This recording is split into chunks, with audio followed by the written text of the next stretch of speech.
sa pagpapatuloy ng ating istorya. Sa puntong ito, mula sa labas ng palasyo, dumadaloy ang maningning na sinag ng araw na tila gintong tabing na bumabalot sa buong kaharian. Ang liwanag ay kumikislap sa mga tore at dingding, wari-basbas ng langit sa lupaing ito. Mula naman sa loob ng silid, isang tinig ang biglang umalingaw-ngaw, malamig ngunit puno ng autoridad. Gising ka na ba? Dahan-daang iminulat ni Yun-Ian ang kanyang mga mata, para bang nagigising mula sa isang malalim na bangungot. Dito, makikita si Yun-Ian na nakahiga pa sa malambot na hig-on, habang sa kanyang tabi ay naroon ang isang matandang lalaki, nakaupo sa gilid ng kama, at walang pakundangang humihit-hit ng tabako. Agad na mariing winika ni Yun-Ian, may halong pagtataka at pagkadismaya. "Oo, sigurado ka bang maaari kang manigarilyo ng tabako sa tabi ng pasyente?" Ngumisi ang matandang lalaki, tila ba nagtataglay ng lihim na karunungan, at mariing tumugon, "Ano ba ang sinasabi mo? Ang tabako ay isang dakilang halamang gamot."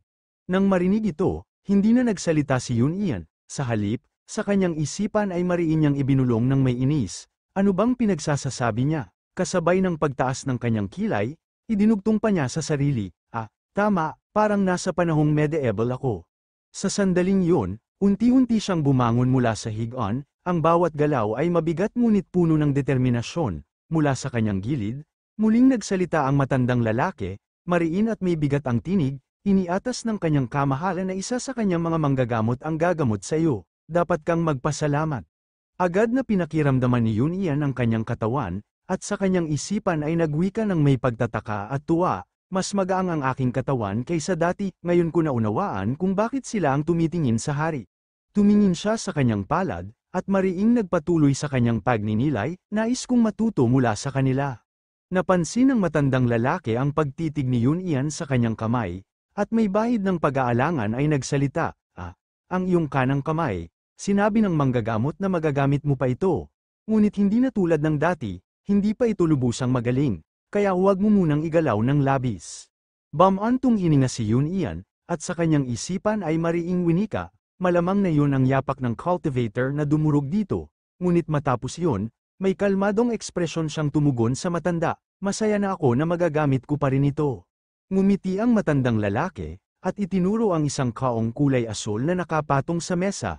"Mabuti na lamang at nananatili kang positibo, at ginantimpalaan ka ng hari para sa iyong katapangan." Pagkatapos ay mariin siyang nagtanong, "Kaya mo bang tumayo?" Patuloy ang kanyang tinig, puno ng bigat at karangyan. Hindi maaaring opisyal na gantimpalaan ng kanyang kamahalan ang mga anino ng bantay, kaya ako ang naatasang magbigay nito sa iyo. Sa puntong ito, makikita si Yun-Ian na nakaluhod sa harap ng matandang lalaki. Nakatayo ito, hawak-hawak ang maliit na kahon, at may masiglang tinig na nagwika, iniutos ng kanyang kamahalan, "So Yun-Ian, pangalawang kapitan ng Shadow Guard, dahil sa iyong walang pag-iimbot na pagtalon sa panganib upang ipagtanggol ang trono." Pagkatapos ay iniabot ang kahon kay Yun-Ian. Sabay dagdag, "Ipinagkakaloob ko sa iyo ang Chokhoden, ang maalamat na pil na sinasabing iniinom ng mga cultivator." Mataimtim na sumambit si Yun-Ian, puno ng alab at katapatan, mabuhay ang kanyang kamahalan. Agad niyang binuksan ang kahon, at doon ay bumungad ang isang pil na kulay dugo, tila naglalaman ng mahiwagang kapangyarihan. Mariing ipinaliwanag ng matandang lalaki, "Ayon sa aking narinig, ito ay isang binagong bersyon ng Chokhoden na iniinom ng mga Chirifying cultivator upang umangat tungo sa foundation building cultivators. Pareho lamang ito maliban sa kawalan ng esensya." At sa huli, may bahid ng pagtataka at pag-amin sa kanyang tinig, "Ngunit, wala akong ideya kung ano talaga ang ibig sabihin yun." Nang marinig ito, bahagyang tumilim ang mga mata ni Yun-Ian, at sa kanyang isipan ay sumilay ang mga alaala ng nakaraan. Mariin niyang winika sa sarili, "Ang tira-tirang bakas ng Chokhoden, noon, nagtrabaho ako sa isang sentrong medikal, at nasubukan ko ng gumawa ng mga elixir." Sa kanyang alaala, nakita niya ang sarili na humahawak ng isang pil, at mariing nagpatuloy, "Lagit laging may natitirang latak matapos lumikha ng mga elixir, at itong hawak ko ngayon, ito ba'y nilikha mula sa mga tira-tirang iyon?"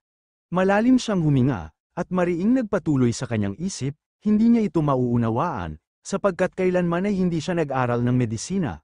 Karaniwan, ang ganitong uri ay ibinebenta lamang sa mga lasenggo o sa mga kultista, hindi ito epektibo. Ang emperador, tunay na maliit ang puso. Samantala, may kalmadong tinig na muling nagwika ang matandang lalaki, "Narinig ko, kaya nitong pahabain ang buhay ng 10 taon. Nang marinig ito, nanlaki ang mga mata ni Yun Ian, at mariing nagbulong sa kanyang sarili, 10 taon, habang nakatitig sa ekspresyon ng matandang lalaki, idinugtong pa niya, paano yun posible, nakikita kong nais din niya ito, ngunit wala siyang magagawa, sapagkat ang emperador mismo ang nagkaloob nito sa akin. Pagkaraan, mariing sambit ni Yun Ian habang nakatingin sa mga marangyang cab-inet sa gilid ng silid, iinumin ko ito kapag tuluyan ng payapa ang aking panloob na enerhiya. Mabilis na tumugon ang matandang lalaki, mariin at puno ng bigat, sige, huwag mong kalilimutan ang biyaya ng kanyang kamahalan. Sa sandaling yun, mariing tinitigan ni Yun Ian ang elixir sa loob ng kahon, at sa kanyang isipan ay nagwika, pinakamainam na inumin ito bago ang kamatayan, upang masubok kung gaano ito kaepektibo, idinugtong pa niya ng may kumpiyansa, ang lugar na ito ay tunay na nagtataglay ng mga pambihirang biyaya.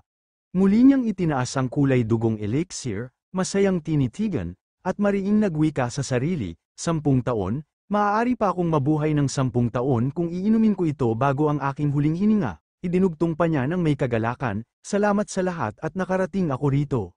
Patuloy na sambit ni Yun Ian, habang mula sa labas ng bulwagan ng palasyo ay sumisiklab ang liwanag, tila magiging maayos ang paglalakbay na ito ng aking pagbabalik. Makalipas ang ilang araw, sa ilalim ng tirik na araw sa kalangitan, makikita sa bakuran ng pagsasanay ng palasyo ang isang espada na gumugulong sa lupa. Dito, nakatayo si Yun Ian, nagngangalit ang kanyang mukha sa inis, habang nakatitig sa dugong dumadaloy mula sa kanyang kamay.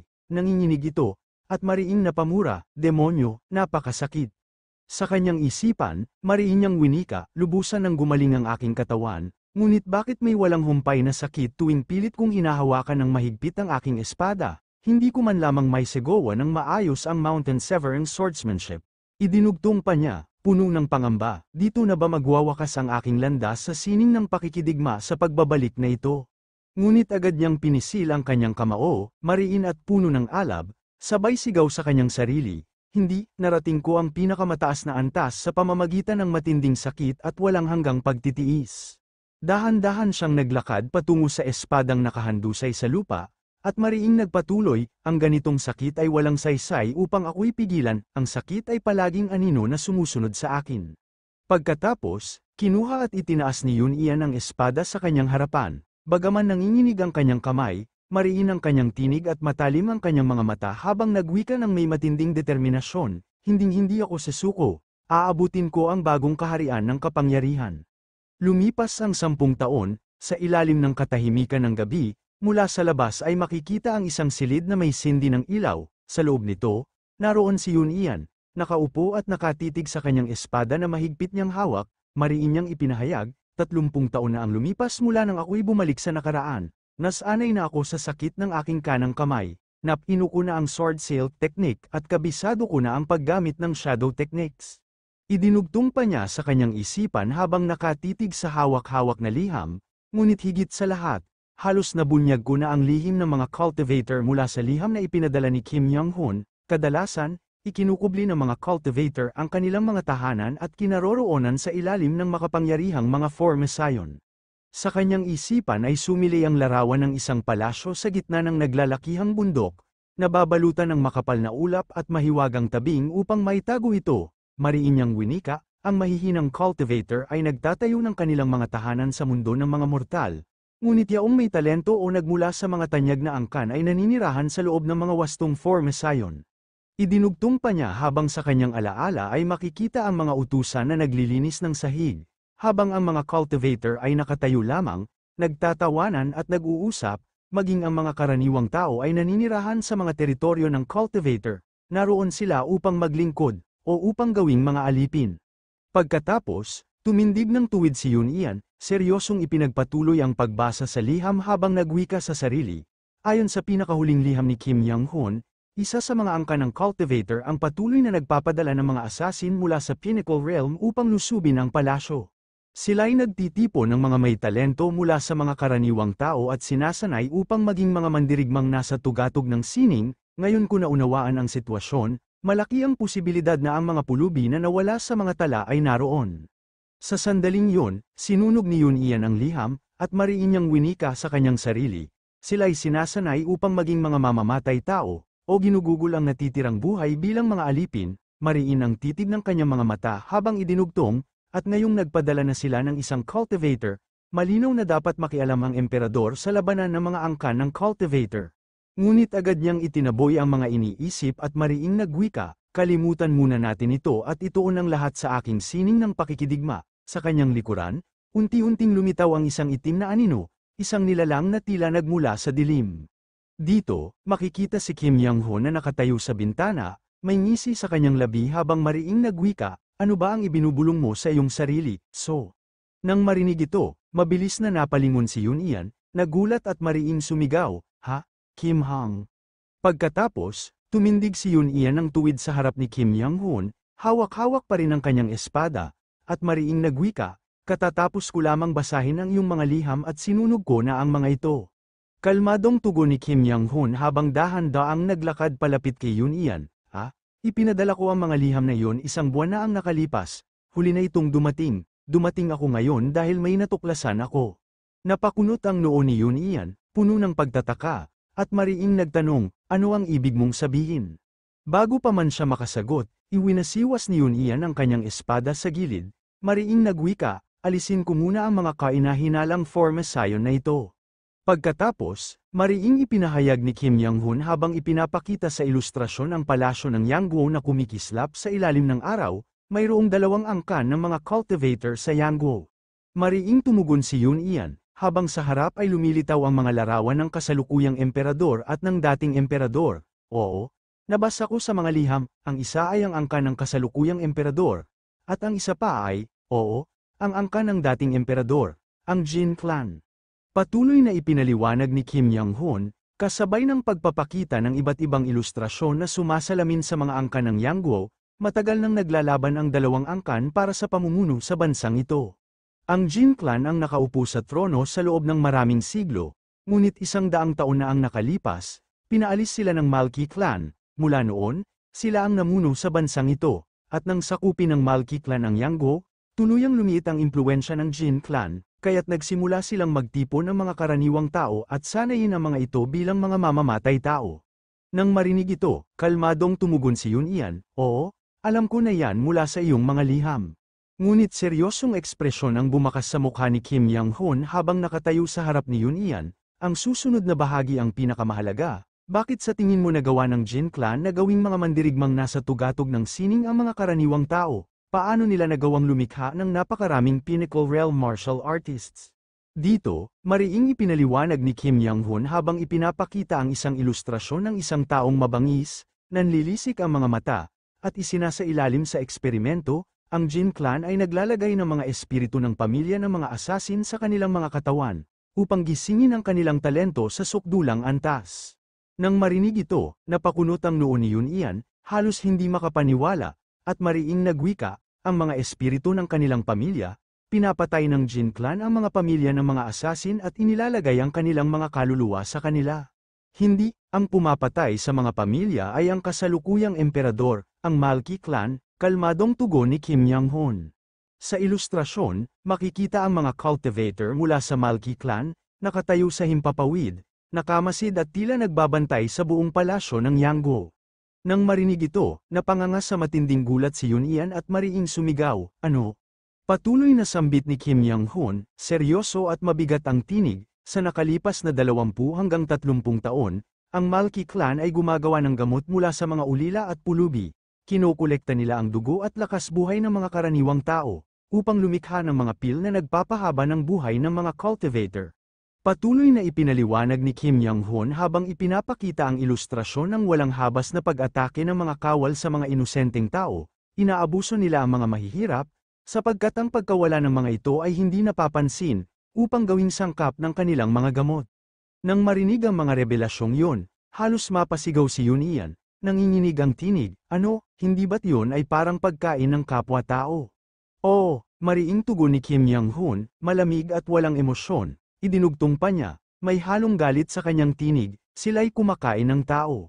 Sa sandaling yun, napahawak si Yun Ian sa kanyang baba, nanginginig at tila ba siya'y masusuka, mariin niyang winika sa kanyang sarili, ang mga cultivator ang gumagawa nito, hindi mga baluktot na sekta o mga demonyo, sila, na inaasahang aakyat sa kalangitan. Pagkatapos, isang malakas na sigaw ang biglang sumilay sa isipan ni Yunian, sa harap ng kanyang alaala, lumitaw ang mukha ng babaeng napatay niya ilang taon na ang nakalipas, at mariing nagwika ito, mga inosenteng tao ang namamatay dahil sa mga utos ng emperador. Kasabay nito, mariing ipinahayag ni Yunian, puno ng puot at pagkasuklam, hindi ko na kayang kimkimin pa. Nadidiri ako sa katotohanang ang mga cultivator ng emperador ay mga kanibal, at buong buhay ko, sila ang aking pinuprotektahan. Tinitigan niya ang kanyang mga kamay na nanginginig sa matinding galit, ang kanyang mukha ay halos hindi maipinta, pinaghalong awa at pagkamuhi, habang mariin niyang winika sa kanyang isipan, ilang tao na ba, ang nag-awan ko ng kasalanan gamit ang mga kamay na ito. Sa sandaling yun, malamig ang ekspresyon ni Kim Yang-hoon nang mariin siyang nagsalita. Nakipag-ugnayan sa akin ang Jin Clan dahil sinusugod ko ang Malki Clan, hiniling nila na tulungan ko silang pabagsakin ng isang tao.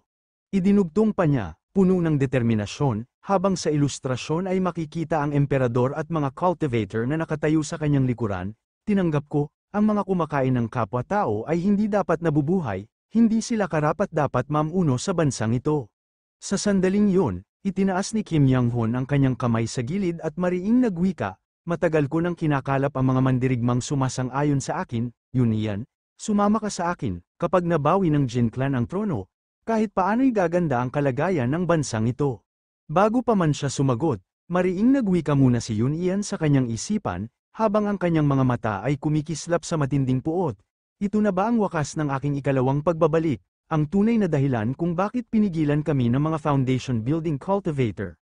Sumilay sa kanyang alaala ang mukha ng isang matandang cultivator na nakangising may paghamak, mariin niyang winika sa kanyang sarili, ito ba ang dahilan, para sa sandaling ito, ako'y nabuhay muli. Ngunit bago pa niya matapos ang kanyang pagninilay, mariin siyang tumugon kay Kim Yang-hoon, puno ng alab at determinasyon ang kanyang tinig, sige, sasama ako sa iyo, hindi nagtagal.